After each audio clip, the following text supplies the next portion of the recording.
Olá, bem-vindos à Biblioteca de Alenquer, onde vamos fazer o evento literal. Começa agora às 10h30 com um painel muito especial com Afonso Reis Cabral e Ana Cristina Silva.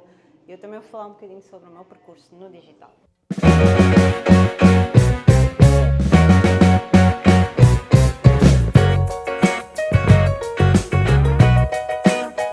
Estou aqui a preparar-me para ir ao evento literal na Biblioteca de Alenquer. Hoje começa o evento com o escritor David Machado. Eu ainda não tive a oportunidade de o conhecer, nem sequer de ir a este evento, que já vai na 8ª edição. Eu hoje vou espreitar o evento, vou conhecer o autor, vou ver o ambiente, até porque eu já conheço a Biblioteca de Alenquer de uma ponta à outra. Pensava eu conhecia a biblioteca, mas afinal o evento vai passar-se numa sala que eu não conheço, portanto... É uma biblioteca que eu frequento desde muito cedo e amanhã vou como convidada para um painel onde vou falar sobre o meu percurso no digital e dá muito gosto em participar neste evento pela Biblioteca de Alenquer e ainda por cima falar de uma coisa que eu gosto muito e que já faço há muitos anos, não é? E claro, ultrapassar o medo de falar em público. Vou falar em público. Não é que eu já não tenha falado em outras situações, mas sobre a criação de conteúdo, eu acho que é a primeira vez. E nós temos que ultrapassar os nossos medos, dizem, não é? Eu perguntei ao Gustavo, eu estava a contar ao meu filho mais velho, que tem 10 anos, e ele disse-me para eu não ter medo e para imaginar que estava a ser gravada. Que era como se estivesse a gravar um vídeo para o canal do YouTube, porque para mim é muito fácil, não é? Gravar um vídeo. Agora falar em público já é outra conversa. Mas eu gostei do conselho dele, vou tentar lembrar-me. Engraçado que os nossos filhos também nos conseguem dar conselhos depois de ouvirem os nossos conselhos. E ele teve incrível no conselho que deu à mãe, não é? Vamos agora entrar na biblioteca, está bem? Pode ser? Então vá, vamos estar. Faltam 5 minutos.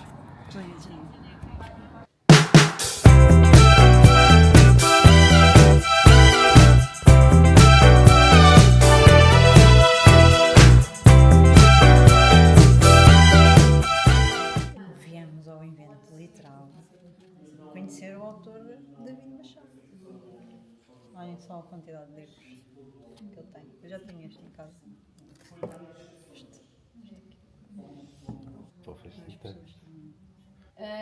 Publicou recentemente, muito recentemente, em agosto, o romance Os Dias do Ruído.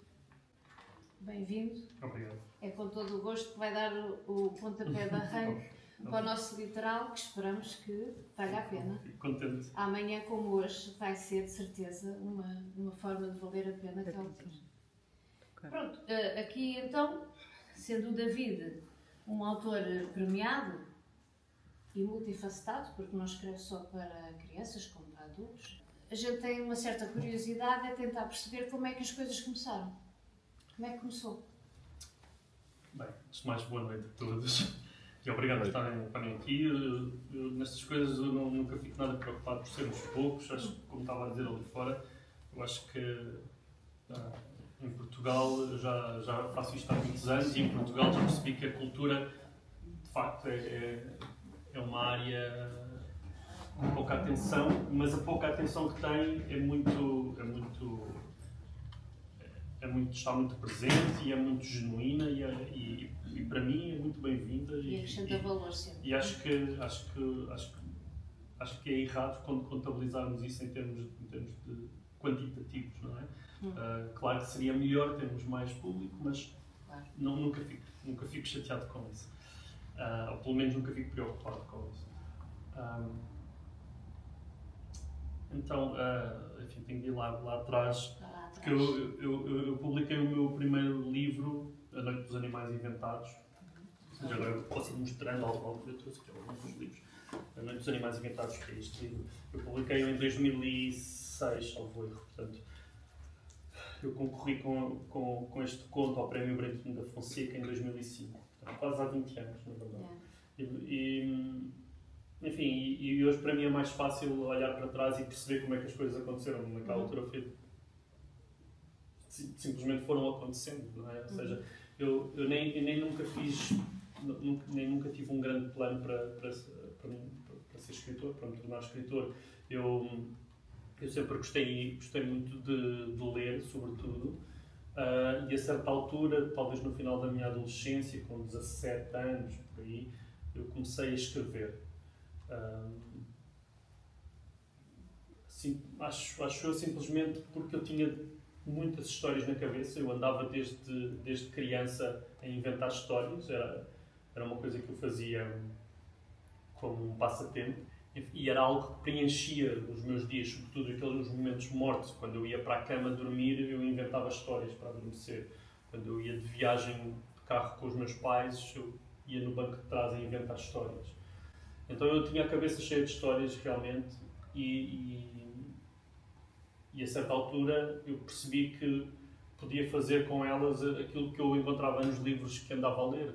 E comecei a escrevinhar algumas coisas. Nada daquilo era muito ambicioso, não havia nenhuma pretensão de me tornar escritor. Não só, aliás, não só por causa dos livros que eu lia desde criança.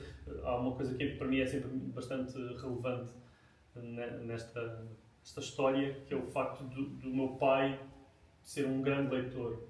Continua a ser um grande leitor. Nós tínhamos muitos livros em casa e por isso eu sempre tive muito acesso à leitura, sempre li muitos livros, sempre tive muita liberdade para escolher os livros e para, não gostando de um livro, largá-lo. Porque isso é muito importante, essa coisa de... A pessoa não se sentir obrigada, que deixa de ser um prazer, não é? Claro que sim, e sobretudo porque, quer dizer, vocês que trabalham numa biblioteca sabem que há milhões de livros, há tantos géneros diferentes, não é?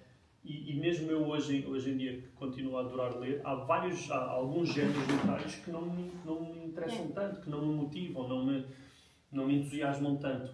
E, portanto, é muito importante nós irmos encontrando as nossas leituras e sabermos e termos a liberdade enfim, o discernimento para decidir, ok, eu não vou continuar a ler este livro, não vou parar de ler, vou experimentar outra coisa, mas isto não é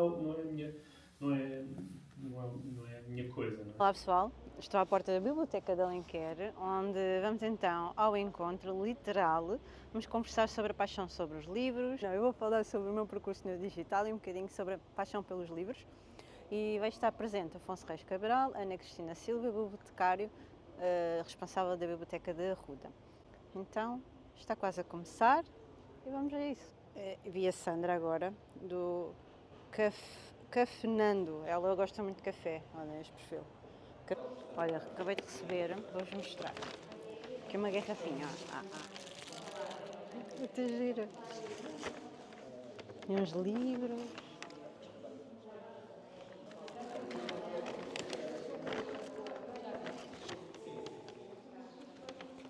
Olha, muito fixe. Gostei muito. Chega.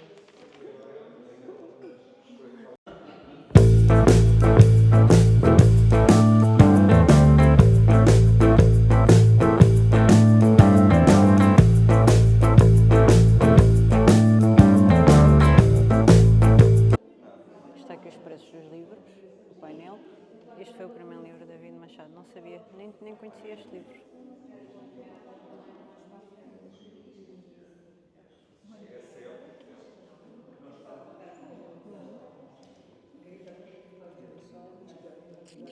Onde e quando começa a sua viagem pelo universo dos livros? Realmente é sempre muito bom poder ter esta comunidade. Nós há bocado falávamos de comunidade à volta dos livros e da leitura, e tanto escrever como ler é frequentemente algo para mim muito solitário, não só devido à minha natureza pouco corporativa, muitas vezes, mas sobretudo porque cresci assim, a ler sozinho, claro, a ler em casa com os meus pais e tudo mais, mas era aquele momento de solidão, solidão construtiva, criativa, solidão fértil. Mas de facto a leitura e a escrita podem ser também comunidade. E aí se aprende, e aí se cresce, e aí se consegue chegar a uma dimensão também da humanidade muito extraordinária. Estamos aqui a falar com a Cláudia, que tem um trabalho incrível de divulgação dos livros em comunidade, comunidade digital, que depois não é só isso. E é realmente extraordinário para mim ver esses exemplos online, offline, e estar com leitores e em comunidade. A pergunta era como é que começou, não é? Como é que... na verdade, eu comecei a escrever aos 9. Isto de uma maneira muito, muito clara, porque foi um momento decisivo. Não? Na altura tinha morrido a Amália, acho que 8 de outubro de 99. Eu sabia o que era o fado, sabia o que era a poesia, mas não sabia bem o que era o fado, não sabia bem o que era a poesia e, sobretudo, não sabia bem o que eram os dois juntos. Os dois juntos é uma explosão, é uma coisa extraordinária. Tinha ouvido falar da Amália, vagamente, pronto, tinha 9 anos. Com a morte da Amália, eu lembro-me de, durante semanas, semanas, foi uma comoção nacional, um verdadeiro luto nacional, e portanto, eu fiquei confrontado com a união íntima e extraordinária que a Amália trouxe ao fado entre a música e a poesia. A grande poesia, desde Camões, Alexandre O'Neill, Manuel Alegre, o que seja, as cantigas de amigo, de amor, o que seja. Portanto, a Amália consegue esse feito, revoluciona o fado dessa maneira, e para mim, ouvir aquela poesia na altura, de maneira muito instintiva, muito infantil também, foi um chamamento. E foi uma maneira de me incitar a escrever. Eu já lia muito, os meus pais são leitores, temos biblioteca em casa, e isso evidentemente ajuda. Embora eu frequentasse muitíssimo, eu vivia no Porto e frequentasse muitíssimo a Biblioteca Municipal Almeida Garrett, eu passava lá os fins de semana, passava lá sozinho e com amigos também, os sábados de manhã e por aí fora, mas tinha livros em casa e isso ajudava muito, mas já era leitor, só que ainda não tinha percebido que seria escritor. E na altura isso foi particularmente decisivo. Foi um chamamento, ouvir os grandes poetas cantados pela Amália. A Amália, para mim, é a segunda voz, aliás, vá lá, a terceira voz, hoje em dia, a terceira voz, para mim, mais íntima. A primeira, por ordem cronológica, é da minha mãe, naturalmente. A segunda é da minha mulher, que ainda por cima canta maravilhosamente, e, portanto, agora a Amália está em terceiro lugar. Mas, na verdade, na altura, aquilo era, para mim, era um chamamento, uma união, de facto, muito grande entre a poesia e a voz. E eu tinha que responder, e comecei a responder a escrever. Portanto, aos 9 anos, peguei numa folha e escrevi um poema chamado Pensamentos. E a partir daí percebi claramente que não deixaria de escrever, que queria ser escritor. Os grandes dramas da minha infância eram, felizmente, uma infância feliz. Os grandes dramas são estas tretas, que era, eu lembro-me de estar no banco de trás do carro, com os meus pais à frente, e os meus pais, e estávamos numa espécie de uma palestra. E a palestra era, bem, eu vou ser poeta ou vou ser escritor? E estávamos a ponderar os pós e os contras, as contas e tal. O que é que de facto seria mais ajustado ao meu feitio, ao meu caráter, ou o que seja. Na altura escrevia muita poesia, mas também prosa, histórias, sobretudo histórias. Histórias que, de certa maneira, depois vêm a ser, acho eu, mais ou menos os temas, porque falávamos de temas, o mote era temas, sim. Que vêm a ser alguns temas, mas isso, se calhar, não sei se... Pois, por acaso, era essa a questão que eu lhe fazia. Exato.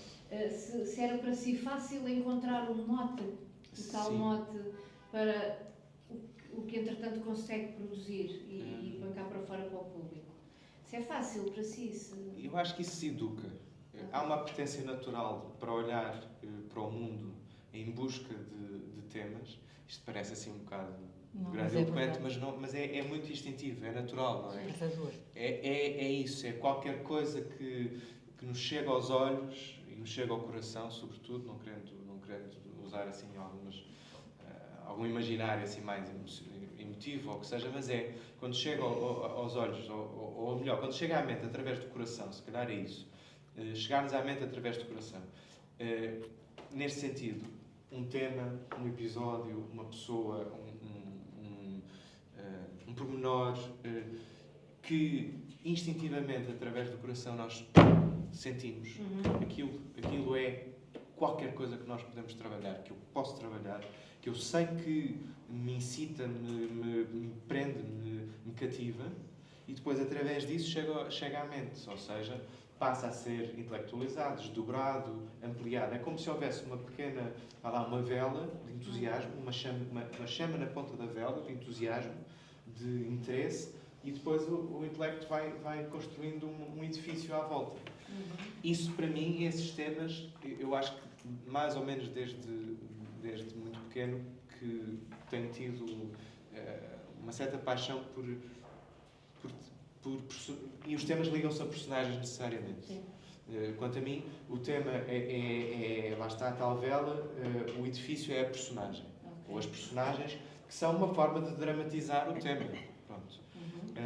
E eu desde sempre me interesso muito por personagens puras ou inocentes, em relação às quais um narrador ou outra personagem, mas particularmente o narrador, porque eu tendo a escrever na primeira pessoa, embora agora tenha tido uma experiência na terceira pessoa que posso falar porque está aí para ser lido, mas uma personagem ou um narrador olha para essa personagem pura, que é quase a personificação de um bom sentimento ou do que seja, e quer conspurcar e não aceita que essa personagem tenha a melhor vida possível. Sim. No caso do meu irmão, pessoa com síndrome de Down, no caso do Pão de Açúcar, uma mulher trans que está, não propriamente por ser trans, que atinge esta categoria de inocência ou que seja, não é nada disso, mas no estado de vida em que esta personagem está, inspirada na Gisberta, num prédio abandonado no Porto, em fim de vida, com sida, tuberculose, anemia, no sítio do mal, que é este Pão de Açúcar, que é um prédio abandonado em que ela era a pessoa que mais precisava de ajuda, está num estado de pureza. Sim. Nesse sentido. Sim. E os outros que são, neste caso, os rapazes do livro, têm que se definir perante ela. Portanto, estas personagens, estes temas interessam muito. Desculpa. Sim. Esse rapaz do livro, sabe que eu senti que era o Afonso. Mesmo. Sim, é possível, não é possível. Não é possível. Era mesmo o Afonso. Não é possível, claro. Percebe? A forma como fala no livro é na terceira pessoa que fala, às vezes. Não. Primeiro é ele. No início é no início é o autor, porque há um prefácio e uma nota depois que é eu, como personagem, a encontrar o Rafa, ou melhor, o Rafa a encontrar-me a mim e a dizer, olha, tenho aqui esta história, escreve. E isso deve-se a uma coisa meramente técnica, que é, eu achava até ao mês passado, que não conseguia escrever na terceira pessoa, e, portanto, ao não conseguir escrever na terceira pessoa, não me parecia verosímil que começar logo o Pão de Açúcar com a voz do Rafa. Porquê? Porque é um rapaz agora, no tempo da ação do livro, ele tem 20 e tal anos, 26 anos, 27, olha para o seu passado quando tinha 12, 13 anos, tem uma escolaridade perfeitamente deficitária, nunca leu um livro, tem um alfabetismo meramente funcional e, portanto, parecia-me um bocado estranho que um personagem assim começasse a contar a história. E então há uma estratégia de verosimilhança que é o que acontece muitas vezes em encontros com leitores, é perfeitamente possível alguém vir ter com o escritor e dizer, olha, eu tenho aqui uma história, por favor conta, isto acontece. E eu faço isso com o personagem. Ele não existe, é uma personagem, mas vai ter com o autor para haver uma espécie de intermédio. Quer dizer, aquela narrativa faz sentido e pode ser contada porque a história é do personagem, mas quem lhe empresta a voz é o escritor. Pronto, isto porque eu não conseguia escrever na terceira pessoa. Entretanto, acho que dei a volta a isso. De acordo com o que eu ia pedir para falar sobre os processos de escrita relativamente aos vários livros que foram em tempos diferentes, não é? Realidades diferentes. E era sobre isso mesmo. Será suposto que houve tempos diferentes. e a diversidade dos temas também existe, que diferenças é que havia no seu processo de escrita, nos 3 títulos, neste caso? No Pão de Açúcar, no Leva-me Contigo e no Meu Irmão. Bem, o Leva-me Contigo eu vou pôr logo um bocadinho de parte no início, porque não é o livro, claro, está escrito, está ali, mas não é um projeto literário propriamente. Eu fiz a Nacional 2 a pé, na altura em que, uns meses depois de ter acabado o Pão de Açúcar, tinha algum tempo livre, eu sou bastante ativo e gosto de desafios, percebi que havia a Nacional 2, eu adoro andar a pé, andava agora com a minha filha pequena, de 6 meses em casa, é mais difícil andar a pé, mas andava a pé todos os dias 1 hora ou mais, e então, bem, porque é que se eu tenho tempo livre, adoro andar a pé e quero uma espécie de ritual de passagem ou o que seja, porque é que eu não faço a Nacional 2 a pé? E fiz. Mas fui escrevendo uma crónica por dia, sem qualquer intuito literário, ou a ideia, claro que como eu escrevo aquilo de uma maneira ou de outra, pronto, pode ser, não é literatura, mas é escrita, pronto. Sim. Portanto, é muito diferente. Foi chegar ao fim do dia, ao fim de 40, 45 km, 30, 25, 35, 40, o que seja, quilómetros por dia, chegar à cama, onde quer que me acolhessem, porque eu tinha só as 3 primeiras noites marcadas, tudo o resto dependia da boa vontade das pessoas, e decidi sempre onde dormir, porque de facto somos um país muito acolhedor e sobretudo a ideia de peregrino ou de caminhante é muito apelativa, as pessoas acolhem verdadeiramente, foi uma coisa de encher o coração. Então chegava à cama e pegava no telemóvel e fazia uma crónica do dia, o que também me ajudava a habituar o olhar para as montanhas, para as paisagens, para as pessoas, para os encontros. Mas não é um projeto propriamente literário. Como estava feito, depois a editora surgiu publicar e saiu. Os outros não, é diferente, quer dizer, eles são todos na primeira pessoa, todos, salvo seja, são 2, portanto não é assim, não cabe aqui em todos. São os 2 na primeira pessoa, e o objetivo essencial é conseguir essa coisa que eu lhe dizia, um narrador não fiável, um narrador que tem uma coisa a esconder, um pecado, algo a confessar, e que vai desvendando aos poucos. Em relação a personagens que estão numa espécie de estado de pureza, como eu achava que não conseguia escrever a terceira pessoa, porque sempre que tentava ficava algo assim de muito higiênico, muito distante das personagens. Sim. E agora, felizmente, a Sábado convidou-me para escrever um conto grande. E eu, que está agora, saiu quinta-feira a primeira parte desse conto, na Sábado, chamado O Chimpanzé. E eu tentei, já agora, que era um desafio, tinha que ser um conto grande, umas 30 páginas, 10.000 palavras, que para conto acho que é bastante grande, porque eles querem que saia em vários números da revista. E então, bem, se tenho este desafio, porque é que eu não tento fazer isto na terceira pessoa? Até porque a história pedia.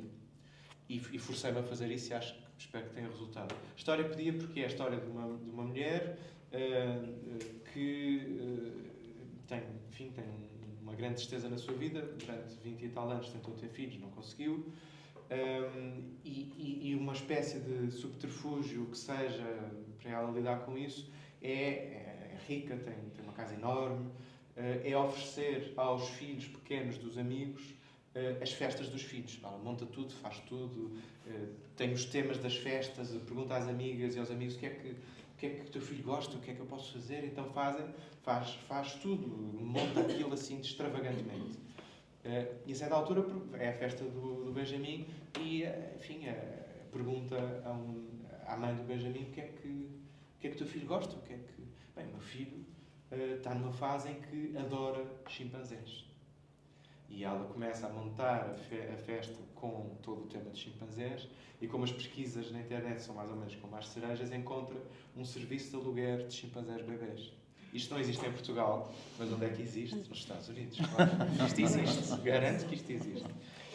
Aliás, o conto vem de uma imagem de um documentário da HBO em que é uma festa de crianças e que os pais levam pela mão um chimpanzé bebê com o cone na cabeça, com aquelas coisas, não sei como é que aquilo se chama, de fazer... e está lá o chimpanzé. E eu achei que, bem, isto é... Eu tenho que pegar nisto. Ela aluga o chimpanzé bebê. Não estou a revelar muita coisa porque isto é logo no primeiro capítulo. Está muito ansiosa, quer que o chimpanzé chegue, é surpresa para o Benjamin, e de repente chega ao chimpanzé, mas já não é um chimpanzé bebê, é um chimpanzé deste tamanho, monstruoso, adulto e vicioso. Pronto, o que é que isto dá? Portanto, isto não podia ser na primeira pessoa, era na primeira pessoa de quê? Do chimpanzé, da mãe, aliás, da tia Isabelinha, que queria muito ter sido mãe, e que de repente acontece aquilo, o que é que... Pronto, tinha que ser na terceira pessoa. Eu tendo a falar demais, portanto, calem. Não sei que tempos é que temos, eu vou calar. Cristina, olá. Tu hoje estás perto. Olha, o teu mote é à volta do romance histórico, mas eu gostava muito que tu nos dissesses o que é que... Quando é que tu percebeste que a tua vida tinha que passar mesmo pela literatura? Eu sou mais atrasada do que eu, bastante mais atrasada do que eu. Mas eu também escrevia na adolescência. Sim. Só que eu nunca escrevi diários, nem nunca escrevi poemas. Eu fazia ficção sobre os dramas, fazia autoficção, está muito na moda, nunca escrevi. Mas eu nunca, por acaso, nunca escrevi autoficção, mas na altura tenho lá contos guardados, algures. Não é o meu. Portanto, foi assim.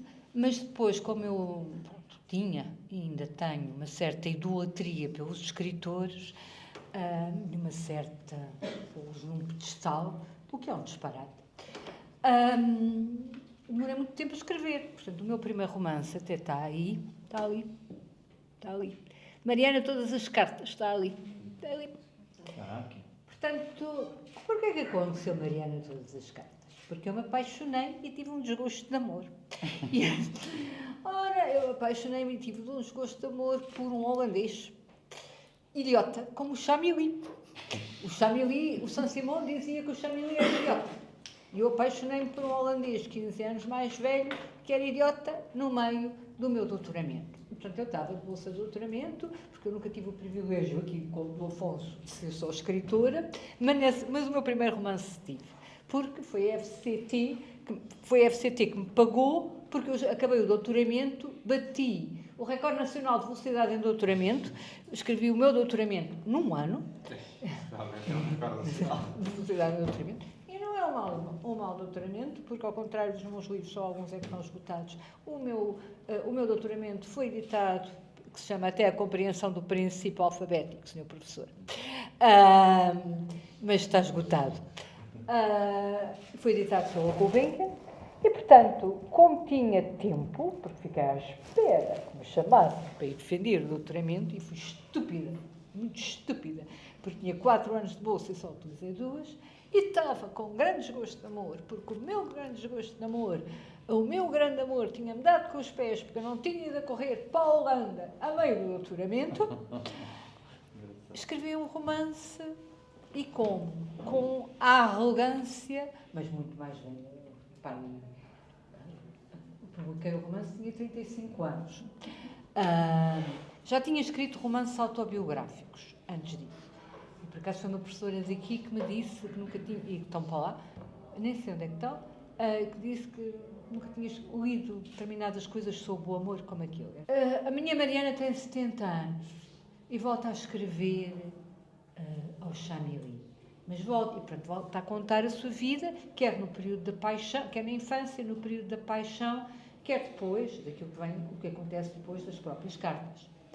E aos 70 anos, e eu ainda não tenho 70 anos, aos 70 anos a paixão já é tratada com uma certa distância. E, portanto, foi o que se chama matar 2 coelhos de uma cajadada. Ou seja, curei o meu desgosto e escrevi um romance. Isso é que eu agora... É um nicho? É um comodismo? Não, também não. Pronto. O Afonso falou de uma coisa muito importante, os temas têm que nos apaixonar, porque escrever um livro e sobretudo quando se escreve um livro e se trabalha, não se percebem, que eu não sei se sabem, aqui o Paulo sabe o que é que eu estou a dizer. Eu também, mas pronto, é diferente. Também trabalho, mas é diferente. Não tem um emprego, digamos assim, nem uma carreira. Eu tenho uma carreira, e o Paulo tem uma carreira.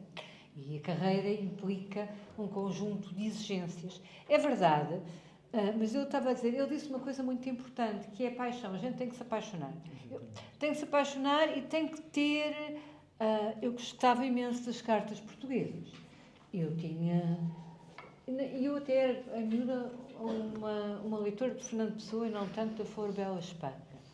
Mas eu tinha uma paixão pela Flor Bela Espanca no sentido da sua história de vida. Não sei se conhecem a história de vida do Flor Bela Espanca, em termos de ela, em bebé, a mãe dela ia amamentá-la à casa da madrasta, e foi a madrasta que a criou. Portanto, estão a ver duas mães, uma filha, rivalidade entre mulheres, não sei o quê, não é talvez o melhor ambiente para se criar uma criança. Quem é que me inspirou a escrever sobre o Marquês de Pombal? O Trump. Voltou a estar em voga. Voltou a estar em voga. Foi o Trump. Aliás, a estrutura do próprio livro... portanto, aí eu já faço uma variação entre a primeira e a terceira pessoa. Que é uma terceira pessoa que é uma primeira pessoa. Complicado. Exatamente, isto é uma terceira pessoa que é uma primeira pessoa. Porquê que eu faço uma terceira pessoa que é uma primeira pessoa? Como é que o Trump fala de si? Na terceira pessoa. Na terceira pessoa. Eu estou a ser... O Trump está a ser julgado e, portanto, este livro é um livro que, do ponto de vista da estrutura, pode confundir ligeiramente o leitor. E é essa ambiguidade que eu quero que tenha, porque exatamente isto está. Eu, Sebastião José, eu, o Marquês de Pombal, eu, o Conde de Oeiros, eu... E este eu é de quem? É o narrador a falar ou é o Marquês a falar? Algumas vezes é o narrador e outras vezes é o próprio a falar dele próprio.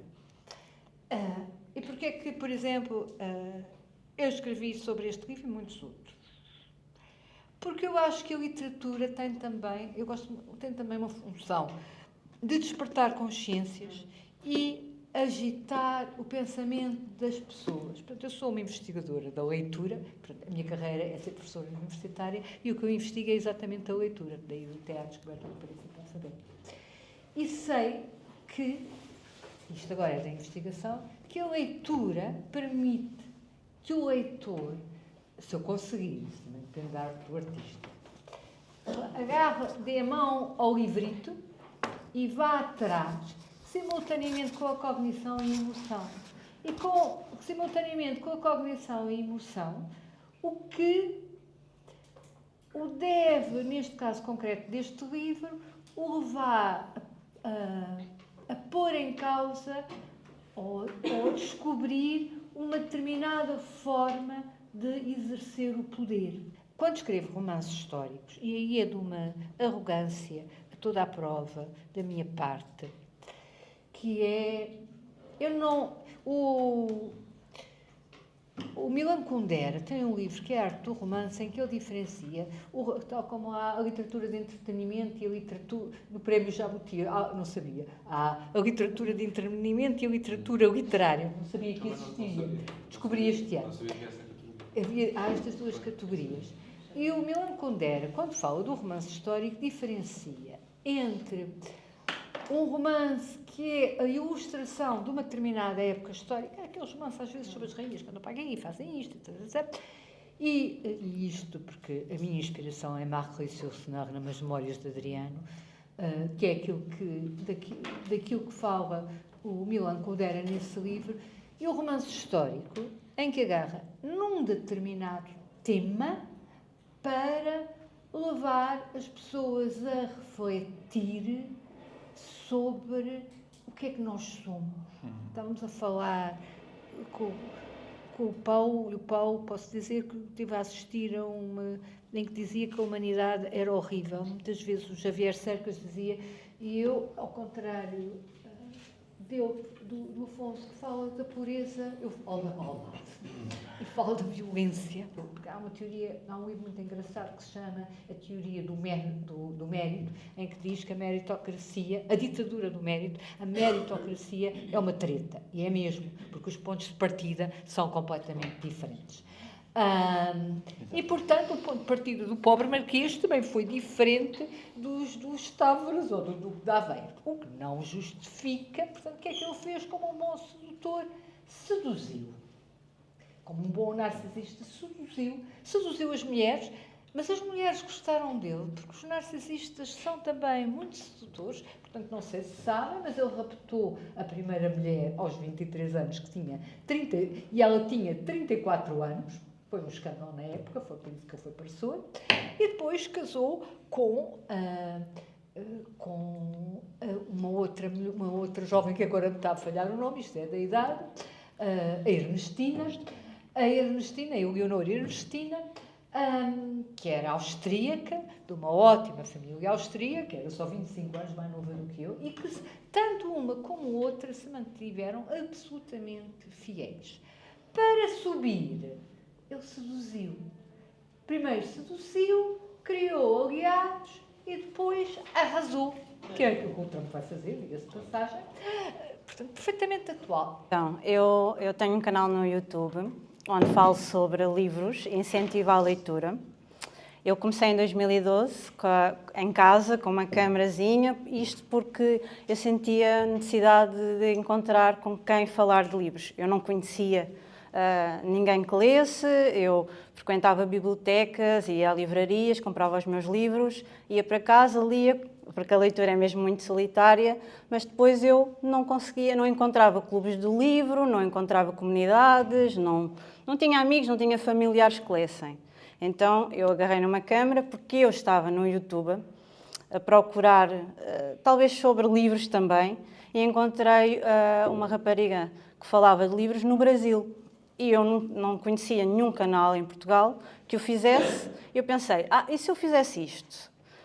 E então decidi começar a gravar e a falar sobre as minhas leituras. Isto porque eu queria encontrar outros leitores. Também queria falar sobre aquilo que lia. E dessa forma eu consegui encontrar outras comunidades. Surgiram depois mais canais em Portugal, mais canais no Brasil, e começámos a trocar impressões sobre as leituras, a fazer desafios literários entre nós. Fazíamos, por exemplo, um mês temático sobre a literatura brasileira e líamos obras sobre a literatura brasileira e depois conversávamos. Estava a funcionar como clube de Era, leitura também? sim. Sim. Depois, uns anos depois de já ter uma comunidade, já ter alguns seguidores, eu criei um clube chamado o Clube dos Clássicos Vivos, que era para despertar o amor pelos clássicos.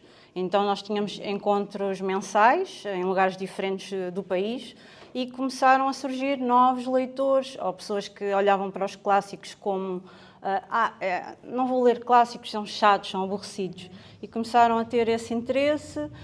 Mais tarde também criei o desafio literário Ler os Nossos, que acontecia no mês de novembro, que incentivava a ler autores portugueses e ler José Saramago, porque as pessoas também diziam que José Saramago não tinha pontuação, não era para mim, e eu incentivava as pessoas a procurarem ler José Saramago e a descobrir as obras.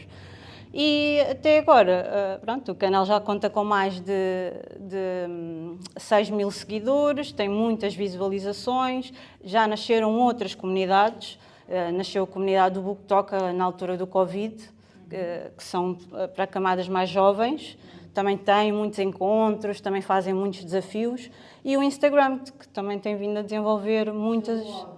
É a mulher que... O meu canal é A Mulher que Ama Livros. A mulher que ama livros. Sim.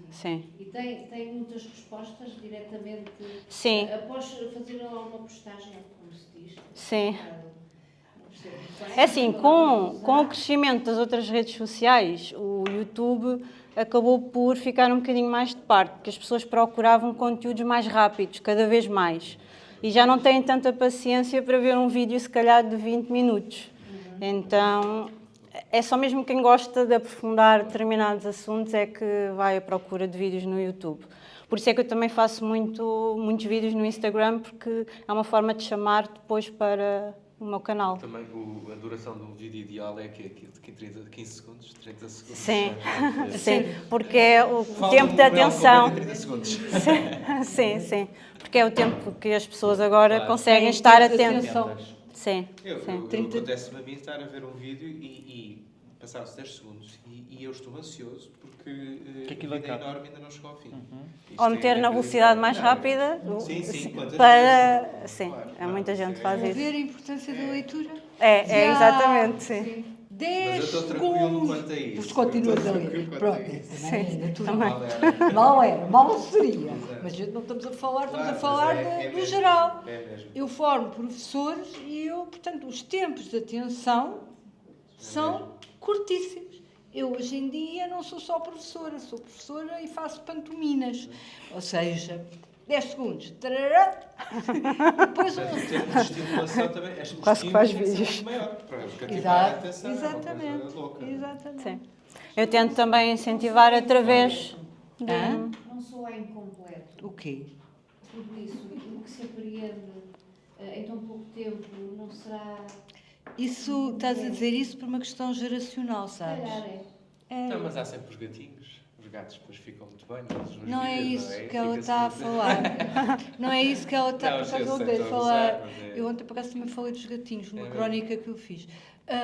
Mas é. Não, isto aflige-me sinceramente. Sim. Estão aqui 2 senhores professores. Eu lido com. Pouco a fazer. Eu lido.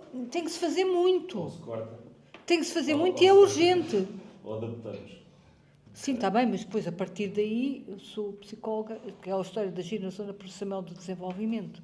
A partir daí, porque nós temos que aumentar, se não aumentamos o tempo de atenção, e não há por aí hiperativos a dar com pau, não aumentamos a capacidade de raciocínio, não aumentamos as verbalizações. Mas Desculpem há- lá. Verdade. mas, Cláudia, só para dar uma nota positiva que eu acho que há muito.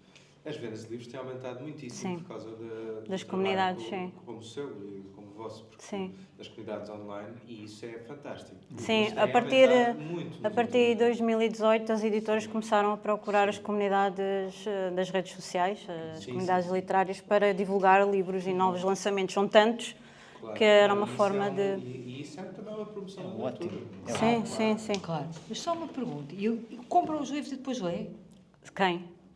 Os que fazem conteúdo ou as outras? Os outros. Sim, sim, sim. Isso é fantástico. Sim, Isso é sim. fantástico, Sim, isso é sim. extraordinário. E sobretudo Eu pessoas tenho um novas. link de afiliado através de numa livraria. Eu, através desse link, consigo perceber se fazem ou não Isso. compras. É isso. E sim, sim. É isso que é Fazem. importante. Sim. É importante, quer dizer, não é só as compras, é a leitura. Claro, depois. sim. Sim, sim. Pegando então aí nessa questão da leitura, vamos aqui falar com o Paulo. Tenho que puxar aqui um bocadinho a brasa à minha sardinha, relacionado com bibliotecas e a missão da biblioteca, no incentivo à leitura e à divulgação literária. Gostava que falasse um bocadinho sobre isso e depois refletir duplamente como escritor. Muito bem. Então, em primeiro lugar, eu queria dizer que fiquei aqui fã da Cláudia, que eu não conheço. Obrigada. Não conheço ainda o trabalho dela, mas vou começar a segui-la. E ainda bem que existem pessoas como a Cláudia. Nós esta semana, em primeiro lugar, eu sou bibliotecário de profissão. Pronto, trabalho numa biblioteca aqui num concelho vizinho, em Arruda dos Vinhos, que tem o nome de uma escritora, que é Irene Lisboa, portanto, e que tem um peso importante sobre nós e sobre a nossa comunidade. E, portanto, sinto-me duplamente responsável por tentar promover a leitura e os livros da melhor forma que consigo e que sei e que a equipa com quem trabalho também conseguimos. Portanto, nós ainda esta semana estivemos nas Caldas da Rainha a debater, estivemos num encontro nacional de redes de bibliotecas, porque temos o país neste momento dividido em 22 redes de bibliotecas, o país Portugal continental. Estamos à espera de formalizar a 23ª, que será o Douro, e a partir daí teremos o país todo coberto por redes intermunicipais de bibliotecas municipais. O que acaba por ser aqui um grande desafio, mas acaba por ser, talvez, haver aqui talvez um papel facilitador no sentido de, embora estejamos todos numa rede nacional de leitura pública e de bibliotecas municipais, podemos trabalhar por regiões e isso talvez nos permita fazer um trabalho nessa perspectiva. Nesse encontro foram apresentados alguns exemplos de práticas de incentivo à frequência nas bibliotecas e, de facto, e aqui é uma opinião muito pessoal, Helena, não é a opinião generalizada, ou não é pelo menos aquilo que eu senti, que grande parte das pessoas sentiam, é que neste momento eu acho que estamos a confundir um bocadinho o papel das bibliotecas e que estamos a dar como bons exemplos de promoção de leitura coisas que, na minha opinião, não têm nada a ver com leitura. Eu sei que isto não é muito político, isto que eu estou a dizer, mas é o que eu acho. É assim, nós parece que andamos a inventar um papel para as bibliotecas quando nos esquecemos que a função primordial das bibliotecas é promover a leitura, é promover a relação entre os escritores, entre os livros, entre os leitores e é incentivar as pessoas a lerem. Pronto. E isso faz-se, quer queiramos, quer não, com livros, primordialmente. E não estou a dizer isto porque sou autor também, porque o ser autor é um acidente de percurso. É porque sou bibliotecário e preocupo-me e acho que as bibliotecas precisam de ser pensadas e precisa de haver, se calhar, coragem para nós promovermos atividades que levem as pessoas, de facto, a ler. E, se calhar, uma atividade como esta que a Cláudia acabou de enunciar pode ser uma boa opção. Sim. Mais isto, talvez, do que comprarmos impressoras 3D e ensinarmos os meninos a fazerem drones e a fazerem bonecos e a fazerem caminhões. É muito engraçado, é muito interessante. Agora, o papel das bibliotecas é esse? Uma biblioteca é isso na sua essência? Na minha opinião, não é.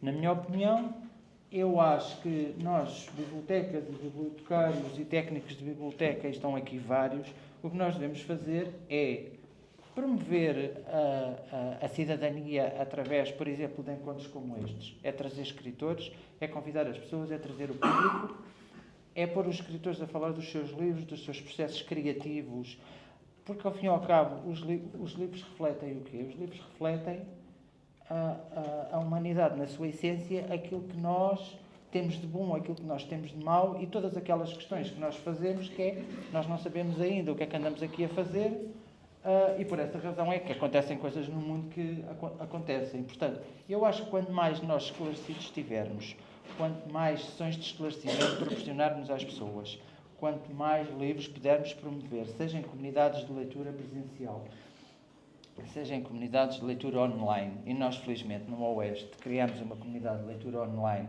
durante a pandemia, durante o Covid, em que as bibliotecas estiveram quase todas fechadas, e criou-se uma comunidade de leitura online, a Colo, exatamente. E o que aconteceu foi que, quando acabou a pandemia, nós, os bibliotecários, pensámos extinguir a comunidade de leitura. Porquê? Porque cada biblioteca tinha as suas comunidades de leitura locais, e o que é facto é que aquelas pessoas pediram-nos para não extinguirmos aquela comunidade. É uma comunidade de leitura que funciona através de Zoom. O que é facto é que nós conseguimos ter pessoas desde Alcobaça até à Roda dos Vinhos que frequentam mensalmente estas comunidades. Cada bibliotecário fica encarregue de dinamizar uma sessão. E o que é facto é que nós conseguimos com que aquelas pessoas, muitas delas que vivem isoladas, que vivem sozinhas, pessoas até algumas delas com algumas limitações físicas, mas que, através do computador, durante 2 horas por mês, conseguem conectar-se ao mundo, já conseguiram inclusivamente criar amizades presenciais, juntarem-se, frequentarem as suas bibliotecas das suas comunidades que não conheciam ainda. Por exemplo, estou-me a lembrar de uma leitora da Lourinhã, por exemplo, que na comunidade anterior revelou que, ao fim de 3 participações na comunidade de leitura, decidiu finalmente ir à Biblioteca Municipal. Porquê? Porque as bibliotecas municipais também ainda são um bicho de 7 cabeças para algumas pessoas. E, ao fim e ao cabo, o que nós hoje em dia queremos nas bibliotecas é que elas sejam lugares onde cabem toda a gente. E esta frase do caber toda a gente é uma frase que acompanha os bibliotecários, que é uma frase feliz, porque a biblioteca de facto é uma casa para todos. Agora, a essência das bibliotecas, não há dúvida, e eu acho que isto não é ser velho do Restelo, a essência das bibliotecas são os livros. Não é? E é a partir do livro que tudo pode acontecer. E é um bocadinho por aí, a minha opinião, Helena. Eu sei que estou um bocadinho contra a corrente, pelo menos desta malta mais assim, nova. Vamos lá a transformar a leitura em qualquer coisa lúdica, leve, mas que não seja propriamente robótica. Pois, exatamente. Ou seja, nós, por exemplo, quando promovemos e diz que as bibliotecas não existem para as escolas, é verdade. As bibliotecas não existem para as escolas, as bibliotecas também existem para as escolas. Mas, por exemplo, quando nós promovemos uma hora do conto, quando nós promovemos momentos de leitura, de partilha nas bibliotecas, nós estamos na nossa dedicação profissional e pessoal, o que nós estamos a tentar é ajudar e contribuir para formar futuros leitores. E esse papel é um papel importante e que deve continuar a ser feito, na minha opinião. Claro que sim. Portanto, eu não posso substituir esse papel de um bibliotecário, ou de um técnico de biblioteca, ou de um animador, eu não posso substituir isto por uma impressora 3D a ensinar uma criança a fazer um drone. Porque foi muito giro, porque eu tive ali a família ocupada, porque isso significou que eu tive mais leitores na biblioteca. Não, eu não tive leitores. Eu tive pessoas que foram à biblioteca fazer aquilo, porque aquilo se faz na biblioteca, mas aquilo podia-se fazer num café, aquilo podia-se fazer num outro sítio qualquer. Isso não fazia daquele lugar uma biblioteca.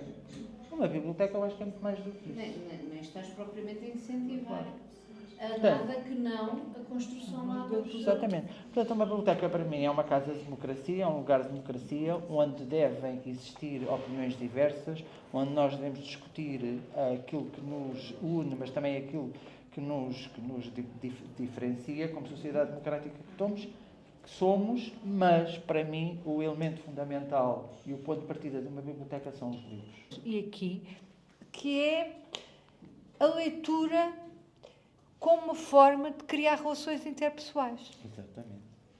Que é uma coisa que eu acho extraordinária. Eu tenho ido a algumas comunidades de leitores, que devo dizer que é dos sítios onde eu gosto mais de ir, porque a literatura tem estes dois... Isto agora estou a falar de formação para a cidadania, de que o Paulo está a falar, e a literatura, em particular, tem um papel fundamental nisso, na formação para a cidadania. Porque permite-nos ver diferentes culturas, permite-nos pensar a nós próprios, através das personagens, e permite ver outros sentimentos diferentes daqueles que nós próprios sentimos. E, nesse momento, permite-nos crescer enquanto pessoas. Isto tudo nasce também um bocadinho porque eu, quando os meus filhos eram pequenos, sempre tive a preocupação de os levar a conhecer património histórico e acho que consegui, nessa perspectiva, criar dois miúdos que se interessam verdadeiramente pela questão da história do país, do património, por respeitarem o património, por tentarem perceber um bocadinho a história. E então levava-os com muita frequência, íamos a castelos, íamos a palácios, visitar sítios, e esses dois livros acabam por surgir, os dois Sanchos, a Perdição do Sancho II e a Esmeralda, a Paixão do Sancho I.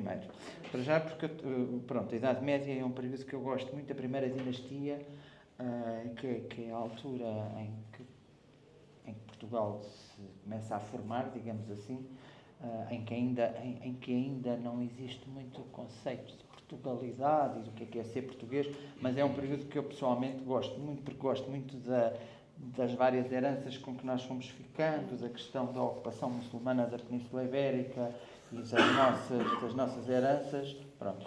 E comecei a ir muito com os miúdos, quando eles eram pequenos, a visitar castelos, a visitar sítios históricos, até que se deu um clique, porque eu tinha tido uma experiência quando andava na faculdade, tinha tido uma experiência com a literatura medieval, e tinha uma professora que era extraordinária, era muito boa professora, mas a senhora, e com toda a legitimidade, isto pode acontecer, a senhora emberrou solenemente comigo desde o início do ano. Portanto, eu tinha na faculdade notas ótimas, a literatura e as várias cadeiras, e a literatura portuguesa medieval, a senhora dava-me sempre 7. E aquilo para mim era terrível porque eu sempre fui ambicioso com as notas, portanto eu tinha uma boa média, mas não passava do 7. E a senhora fazia comentários que eu escrevia muito mal e que eu que tinha... Pronto. Mas era uma ótima professora, mas não gostava mesmo... Pronto, eu percebi que ela não gostava mesmo de mim. Até que há um concurso literário promovido pela Faculdade de Letras, que é o Prémio Lindley Sintra, e eu resolvi concorrer a esse concurso com um conto. Aquilo era o seu pseudónimo. E a presidente do júri era ela, era a minha professora. A minha professora de literatura medieval.